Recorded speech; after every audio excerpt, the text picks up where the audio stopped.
আগামীকাল ২রা সেপ্টেম্বর কৌশিকী অমাবস্যা। এই অমাবস্যার রাতেই ঘটে বিশেষ বিরল ঘটনা। নমস্কার, কৃষ্ণকথাতে আপনাদের সবাইকে স্বাগত। আজকের এই ভিডিও থেকে আপনারা জানবেন এই অতি মাহাত্ম্যপূর্ণ অমাবস্যার রাতে কি সেই বিরল ঘটনা ঘটে এবং এই অমাবস্যাতে বাধা বিপত্তি থেকে মুক্তি পেতে কোন কাজগুলো করবেন এবং কোন 3টি কাজ থেকে বিরত থাকবেন, এছাড়াও এই অমাবস্যার মাহাত্ম্য। চলুন তাহলে বিস্তারিতভাবে জেনে নিন এই ভিডিও থেকে। মার্কণ্ডেয় পুরাণ সূত্র থেকে জানা যায়, মহাপরাক্রমী দৈত্য ভ্রাতৃদ্বয় শুম্ভ ও নিশুম্ভ ব্রহ্মাদেবের পরম ভক্ত ছিলেন।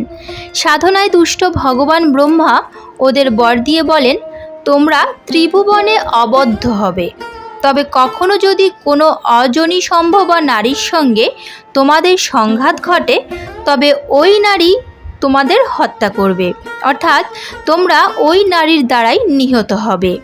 এই কথাগুলি স্মরণে রেখো।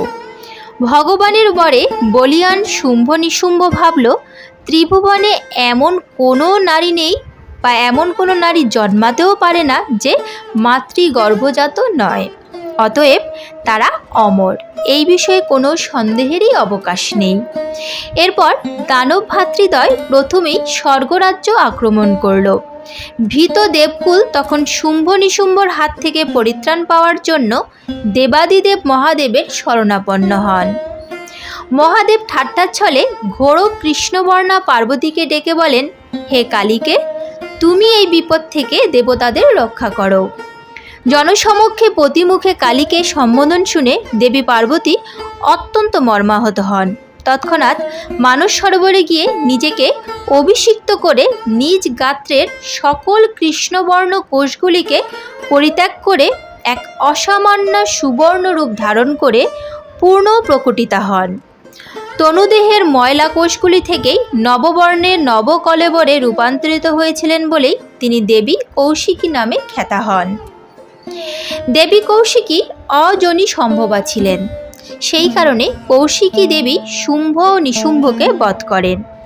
যুদ্ধকালীন সময়ে দেবী কৌশিকীর শরীর থেকে হাজারো যোদ্ধৃ মাতৃকাকুল সৃষ্টি হয় এবং তারাই সমগ্র অসুরকুলকে বিনাশ করে দেয়।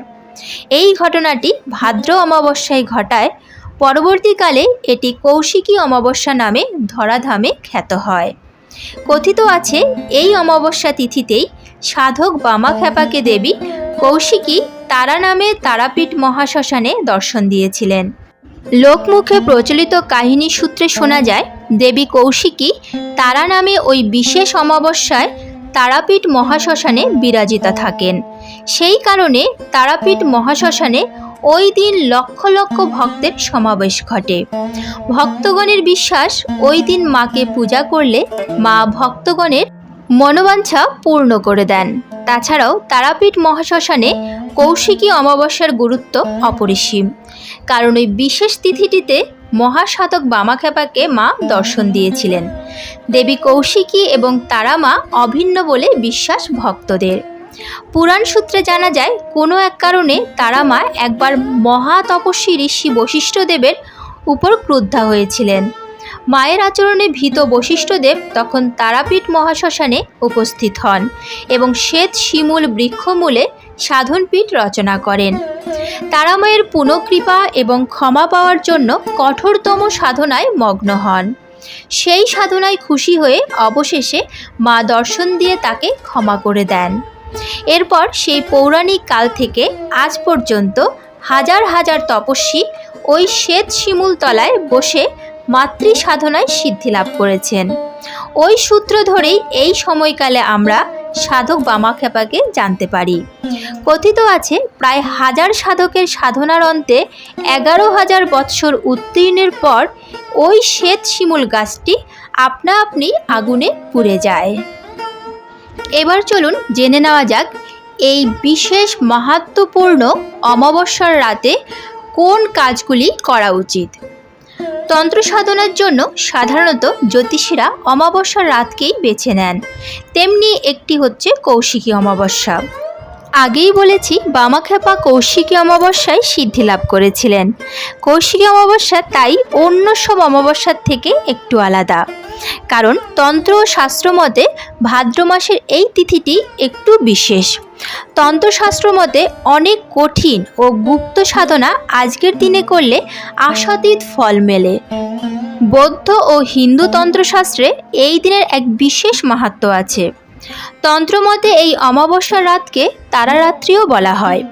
এই দিন এক বিশেষ মুহূর্তে স্বর্গ ও নরক দুয়ের দ্বার মুহূর্তের জন্য উন্মুক্ত হয় ও সাধক নিজের ইচ্ছা মতো ধনাত্মক অথবা ঋণাত্মক শক্তি নিজের সাধনার মধ্যে আত্মস্থ করে ও সিদ্ধি লাভ করে।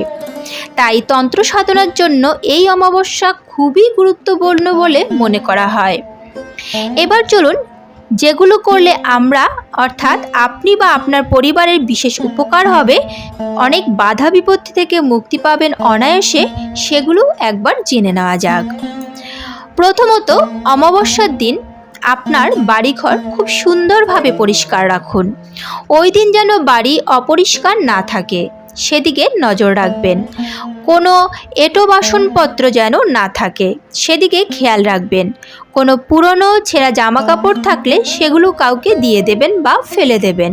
শুধু বাড়িরই নয়, বাড়ির সামনের উঠোনও পরিষ্কার রাখবেন। এই অমাবস্যায় সন্ধ্যের পর বাড়ির সদর দরজার সামনে দুটি তিলের তেলের প্রদীপ জ্বালাবেন। এর ফলে বাড়ির সমস্ত নেতিবাচক শক্তি বেরিয়ে গিয়ে ইতিবাচক শক্তির আবির্ভাব ঘটবে। জীবনে সব সমস্যা, সব অসুবিধা দূর করতে এই টোটকা ব্যবহার করুন। আসন্ন কৌশিকী অমাবস্যার সন্ধেবেলায় একটি কুয়ো বা একটি গর্তে 1 চামচ দুধ ঢালুন। তাতে আপনার জীবনের সমস্ত বাধা বিপত্তি দূর হয়ে যাবে। একটি শুকনো নারকেল অর্থাৎ নারকেলের ভিতরে জল যেন না থাকে এমন নারকেল নিয়ে তার একদিকে ফুটো করে সে ফুটো দিয়ে চিনি পুরে দিন ভিতরে। এবার ওই অবস্থায় নারকেলটিকে নিয়ে গিয়ে বাড়ি থেকে বেশ খানিকটা দূরে কোথাও পুঁতে দিন।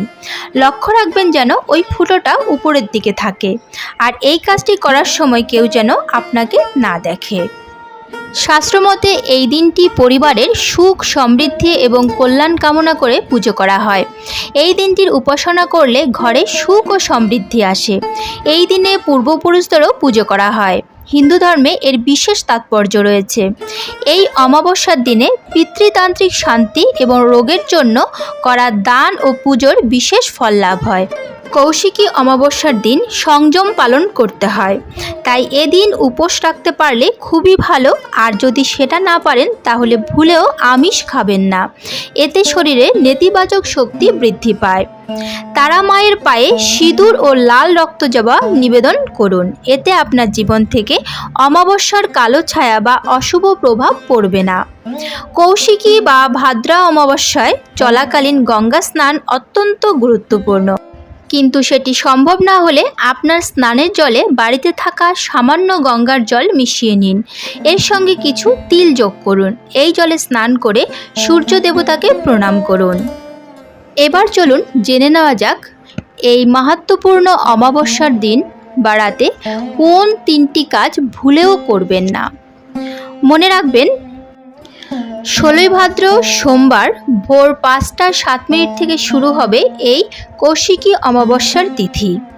তিথি শেষ হবে 17ই ভাদ্র মঙ্গলবার 3রা সেপ্টেম্বর সকাল 6টা 31 মিনিটে। এই সময়ের মধ্যে কাউকে কখনোই টাকা ধার দেবেন না। 2 নম্বর কাজটি হলো সন্ধ্যের পর বাইরে বেরোবেন না। 3 নম্বর যে কাজটি সেটি হলো ভুল করেও নখ, চুল, দাড়ি কাটবেন না। আজকের মতো ভিডিওটি এখানেই শেষ হলো। আশা করি আপনাদের ভালো লেগেছে। যদি ভালো লেগে থাকে তাহলে অবশ্যই একটি লাইক করবেন, প্রিয়জনদের সঙ্গে শেয়ার করবেন যাতে তারাও উপকৃত হতে পারে।